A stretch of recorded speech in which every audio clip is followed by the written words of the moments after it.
Call is now being recorded. Bismillahirrahmanirrahim. Assalamualaikum warahmatullahi wabarakatuh. Waalaikumsalam warahmatullahi wabarakatuh. Bagaimana kabarnya anak-anakku semuanya? Alhamdulillah baik, Bu. Alhamdulillah. Apakah pada hari ini masuk semua atau ada yang izin? Sepertinya masuk semua, Bu. Oke, baik, alhamdulillah ya. Baik, sebelum mengawali pembelajaran pada pagi hari ini, marilah kita membaca basmalah terlebih dahulu. Bismillahirrahmanirrahim. Alhamdulillah, kita semua masih diberi kesehatan dan juga kesempatan untuk bisa bertemu kembali pada pertemuan keempat ini. Pada pertemuan minggu lalu, kita sudah membahas materi mengenai virus. Apakah ada yang ingin ditanyakan terlebih dahulu mengenai materi kemarin? Dari saya belum ada, Bu. Dari yang lain, bagaimana? Belum ada, Bu. Oke, baik. Kalau belum ada, kita lanjutkan saja ya ke materi selanjutnya, yaitu replikasi virus. Ibu izin share screen ya. Baik, Bu. Apakah sudah terlihat? Sudah, Ibu.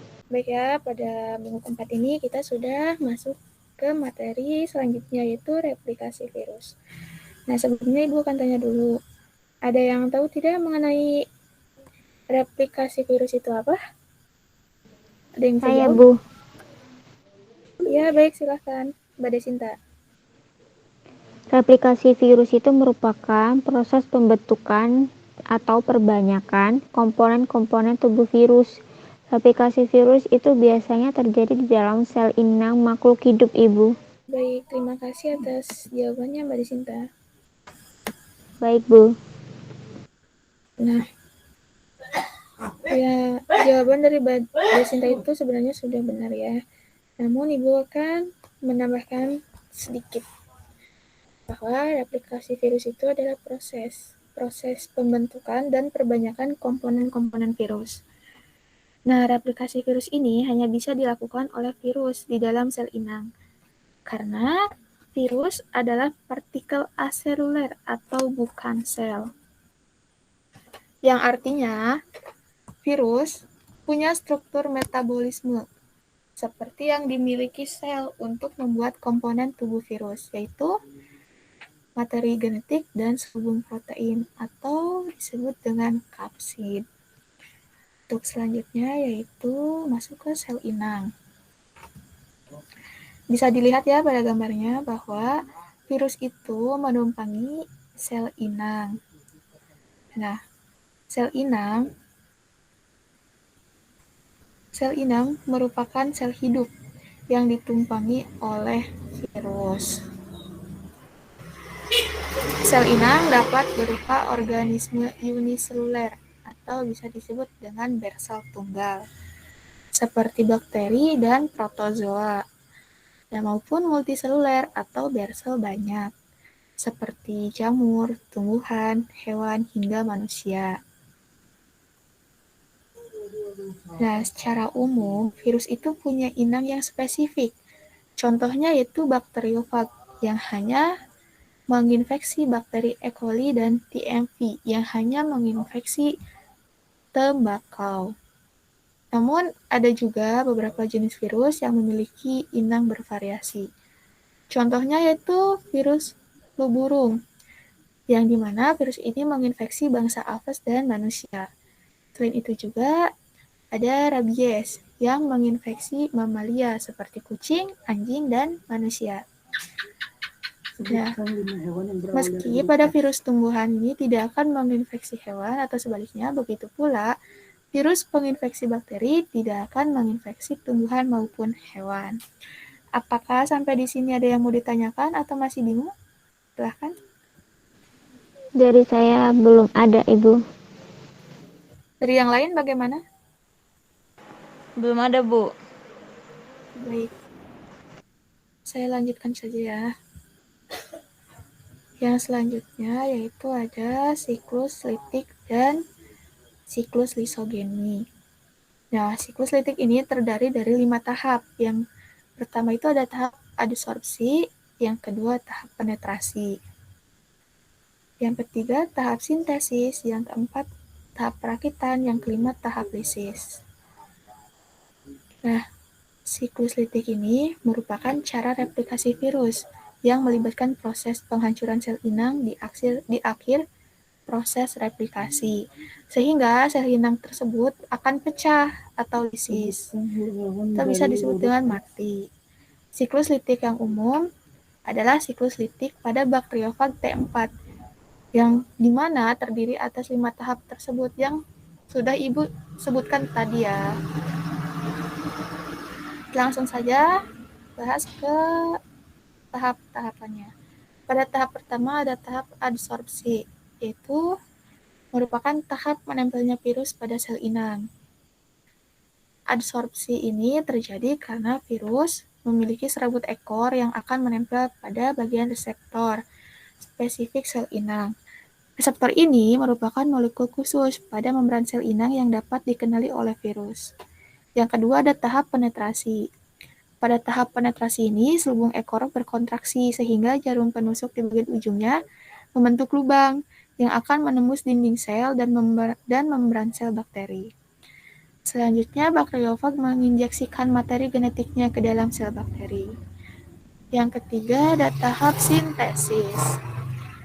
Yang dimana pada tahap sintesis ini atau tahap eklivase merupakan tahapan pembentukan komponen virus, yaitu materi genetik dan protein. Nah, pada tahap sintesis ini diawali dengan pembentukan protein atau enzim yang akan menghancurkan DNA sel bakteri. Serta enzim yang digunakan untuk menggandakan DNA virus. Setelah DNA virus digandakan, selanjutnya dibentuk protein-protein penyusun kapsid, rakitan ekor, serta lisozim atau enzim yang dibutuhkan pada tahap lisis. Pada tahap keempat yaitu ada tahap perakitan. Tahap perakitan ini pada tahap perakitan ini terjadi perakitan partikel virus baru dari komponen-komponen yang telah dibuat di tahap sintesis. Nah, kapsid, materi genetik, dan bagian ekor akan dirakit menjadi partikel bakteriofag T4. Pada tahap terakhir di siklus litik yaitu tahap lisis. Pada tahap lisis ini yaitu merupakan tahap pecahnya sel inang. Jadi bakteriofag akan menggunakan lisozim pada bagian ekornya untuk merusak dinding sel bakteri, sehingga menjadi lemah dan berlubang. Dinding sel bakteri yang lemah dan berlubang akan menyebabkan cairan dari luar sel bakteri masuk ke dalam sel, sehingga sel bakteri itu akan mengembung, pecah sehingga menyebabkan mati. Setelah sel bakteri pecah atau lisis, partikel bakteriofag baru akan keluar dan dapat menginfeksi sel bakteri lain untuk kembali melakukan replikasinya. Biasanya dalam satu kali siklus litik itu, bakteriofag T4 memerlukan waktu kurang lebih 20-30 menit dan akan dihasilkan 100-200 partikel virus baru yang siap menginfeksi sel inang baru. Apakah sampai sini ada yang ingin ditanyakan? Belum ada, Ibu. Belum? Belum. Belum, Bu, belum. Belum. Oke, kita lanjutkan ke siklus lisogenik. Nah, pada siklus lisogenik ini memiliki 2 tahap, yaitu tahap integrasi dan multiplikasi sel inang. Sebelumnya Ibu akan tanya dulu, ada yang tahu mengenai siklus lisogenik itu apa? Belum tahu, Ibu. Yang lain bagaimana? Belum tahu, Bu. Oke. Siklus lisogenik itu merupakan mekanisme replikasi virus melalui penyisipan materi genetik virus pada materi genetik inang. Jadi, siklus lisogenik ini tidak melibatkan proses penghancuran atau kematian sel inang.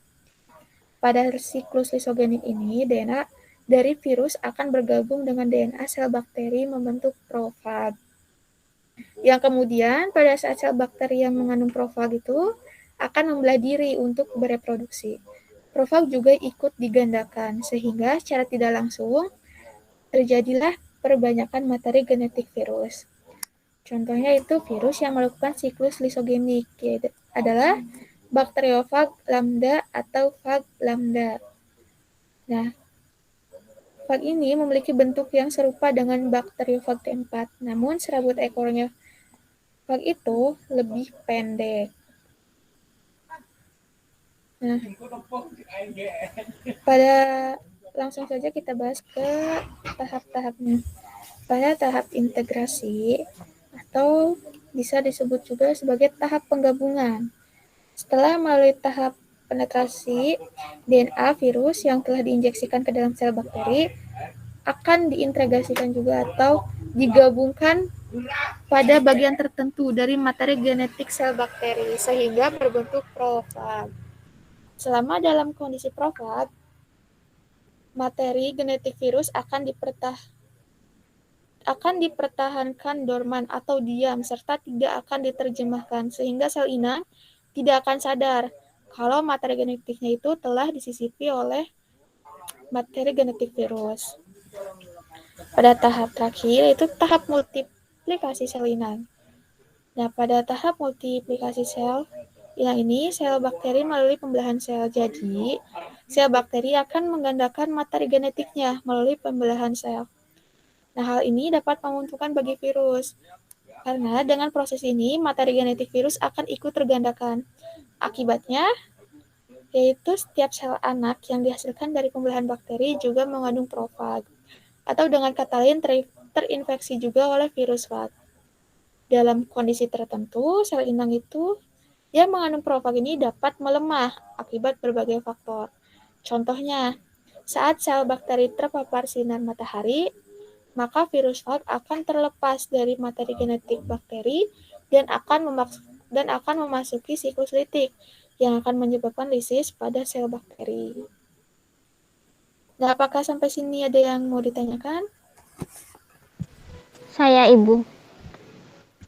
Ya, silahkan. Siapa namanya? Desinta, Ibu. Ya, baik. Silahkan, Mbak Desinta. Saya mau tanya, apakah virus itu termasuk makhluk hidup atau tidak hidup ya, Bu? Ya, baik. Sebelumnya terima kasih atas pertanyaannya, Mbak Desinta. Baik, Ibu. Virus itu dikatakan makhluk mati jika tidak berada di dalam sel inang. Tetapi kalau virus tersebut masuk ke dalam sel inang, virus dapat dikatakan sebagai makhluk hidup. Apakah sampai sini sudah jelas atau masih ada yang ditanyakan? Jelas, Ibu. Terima kasih, Ibu. Ada lagi? Atau enggak Ibu yang tanya ya? Baik, Bu. Baik, Bu. Baik, sebentar ya.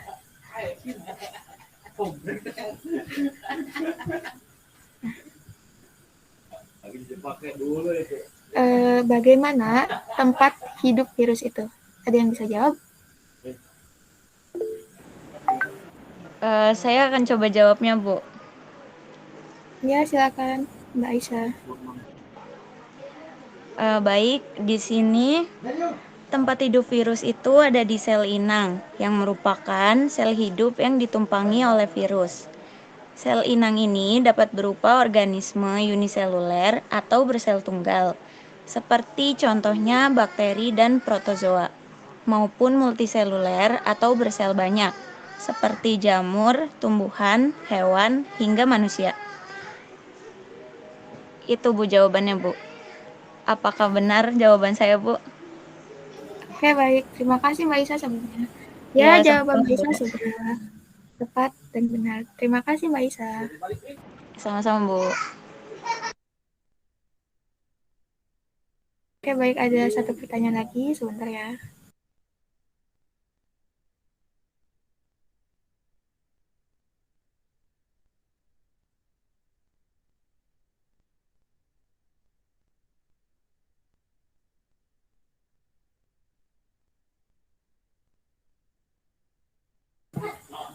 Baik, Ibu akan bertanya, yaitu bagaimana virus dapat memperbanyak komponen-komponen tubuh virus? Ada yang bisa menjawab?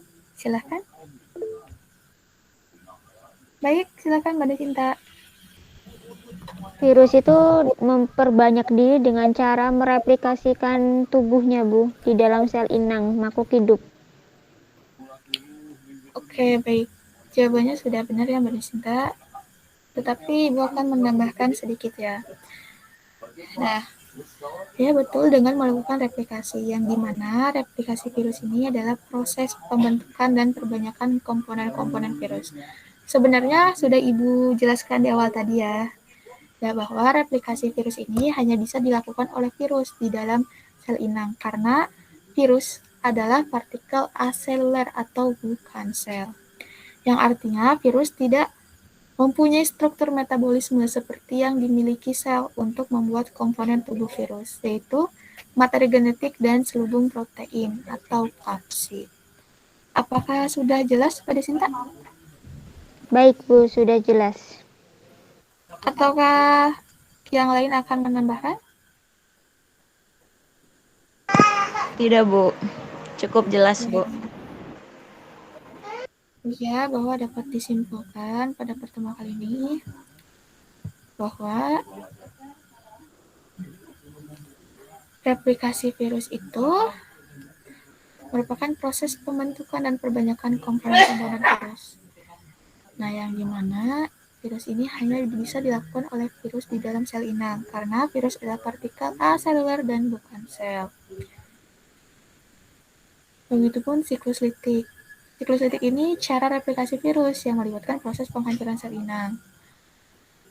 Ada 5 tahap ya. Nah, pada siklus isogenik, yaitu mekanisme replikasi virus melalui penyisipan materi genetik virus pada materi genetik inang.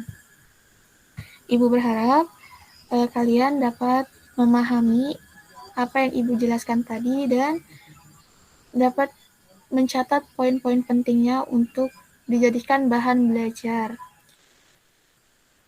Nah, Baik, Bu.